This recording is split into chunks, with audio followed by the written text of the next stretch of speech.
আমি দুটি বেশ জনপ্রিয় নায়িকার কথা বলবো।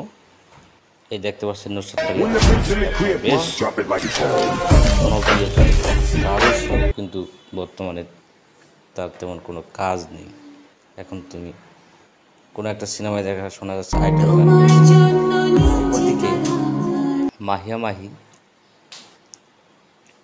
চরিত্র যা প্লে করতেছে, শাকিব খানের মা রাজকুমার ছবিতে একজন নায়িকা হিসেবে মার চরিত্রে অভিনয় করেছেন। নির্বাচনের পরবর্তী তার মনে হয় চলচ্চিত্র থেকে ভাটা পড়েছে।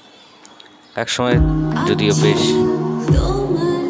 জনপ্রিয় ছিল মাহি মাহি, এবং জাস্ট মাল্টিমিডিয়া মাহি মাহি বেশ কিছু ছবি করিয়েছিলেন, কিন্তু তিনি এখন বর্তমান বেকার।